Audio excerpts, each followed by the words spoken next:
Halo sahabat literasi, Assalamualaikum warahmatullahi wabarakatuh. Selamat pagi dan salam sejahtera buat kita semua. Jumpa lagi dengan channel Agroliterasi. Pada kesempatan pagi ini kita akan sedikit mereview tentang sebuah aktivitas peternakan sapi, khususnya breeding atau pengembangbiakan sapi Bali.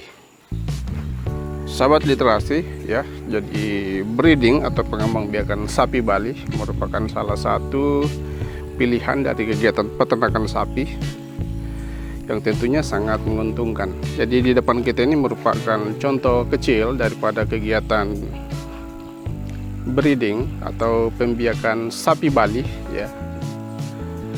Ada beberapa kelebihan dari pembiakan sapi Bali. Ya, jadi yang pertama itu sebagai salah satu jenis sapi lokal Indonesia. Ya, jadi sapi Bali ini merupakan jenis sapi yang relatif tahan terhadap serangan penyakit maupun memiliki kemampuan adaptasi yang cukup tinggi terhadap perubahan atau kondisi cuaca dan iklim yang ada di negara kita. Ya, jadi ini adalah contoh daripada pembiakan sapi Bali. Ya, jadi kita bisa lihat di sini ada dua induk sapi Bali. Ya, yang masing-masing memiliki seekor anak yang berjenis kelamin jantan. Ya, jadi untuk anak sapi ini berumur sekitar 6 bulan dan yang di sebelah sana itu berumur sekitar 12 atau 13 bulan. Sahabat literasi, untuk kegiatan breeding sapi Bali ya, untuk di wilayah kami itu sangat terbantu oleh kinerja daripada inseminator yang semakin gencar melakukan kegiatan inseminasi buatan. Jadi untuk memelihara sapi Bali dengan menggunakan sistem breeding, kita tidak perlu menyiapkan sapi pejantan untuk melakukan perkawinan, karena saat ini pemijahan atau perkawinannya bisa dilakukan dengan menggunakan inseminasi buatan.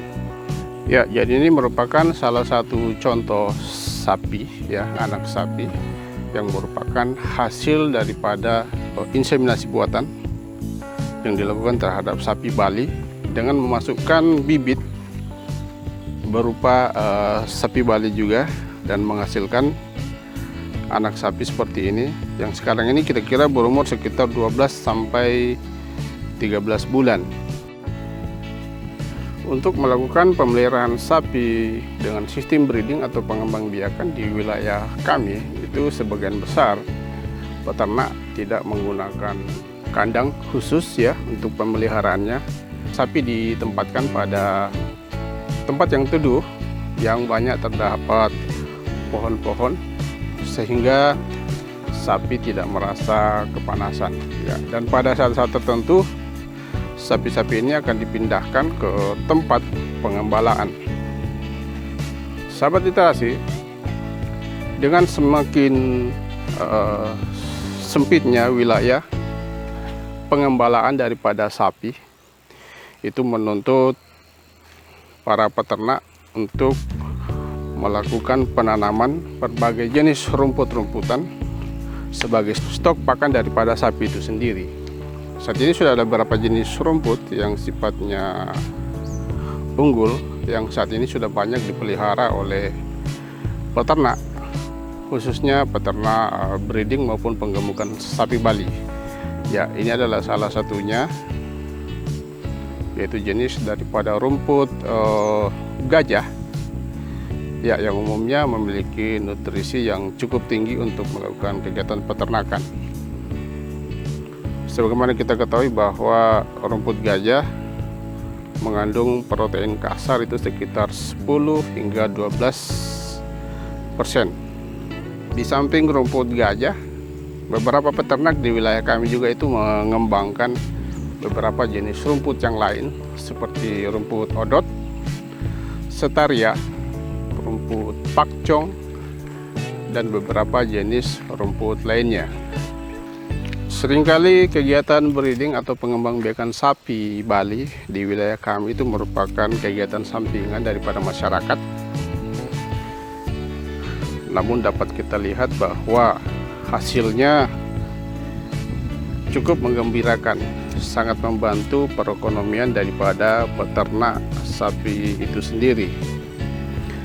Ya, contoh yang paling kecil yang ada di hadapan kita saat ini itu adalah 2 induk sapi Bali yang masing-masing memiliki 1 ekor anak. Ya, jadi tiap tahun bisa menghasilkan 1 ekor anak sapi dari masing-masing induk.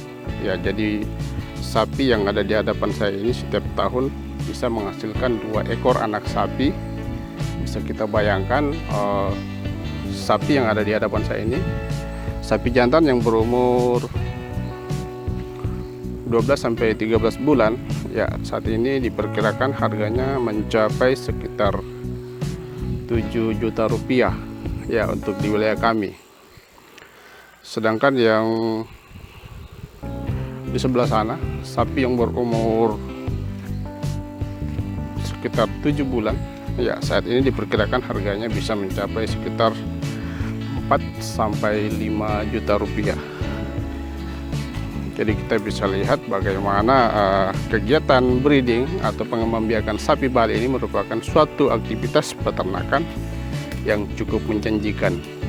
Ya, dan kita bisa lihat induk sapi ini saat ini dalam keadaan hamil.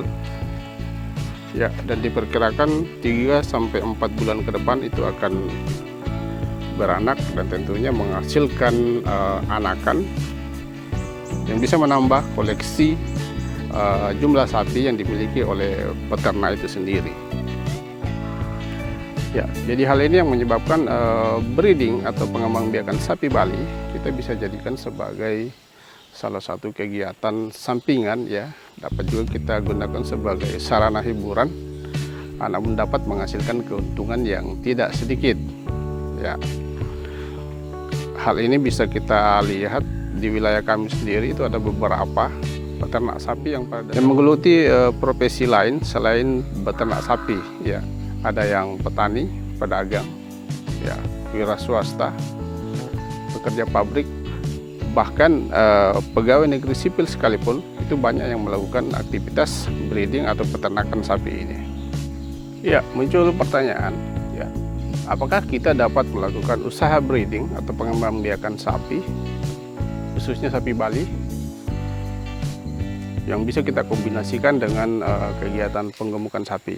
Ya, tentunya bisa, ya, selama waktu yang kita miliki cukup, begitu pula dengan stok pakan yang kita miliki itu memadai untuk kita melakukan kegiatan breeding atau pengembangbiakan sapi sambil melakukan proses penggemukan sapi. Ya, jadi kita bisa membeli sapi bakalan. Ya, contohnya yang ada di belakang saya ini yang berumur sekitar 1 tahun ya, dan bisa kita pelihara selama kurang lebih 1 tahun ya, dan bisa kita jual pada saat ukurannya sudah mencapai ukuran konsumsi. Sahabat literasi, kiranya mungkin ini sampai di sini video kita kali ini. Dan dukung terus channel Agro Literasi dengan cara subscribe, like, dan klik lonceng notifikasi agar Anda tidak ketinggalan pada saat kami mengupload video-video kami yang baru. Semoga bermanfaat.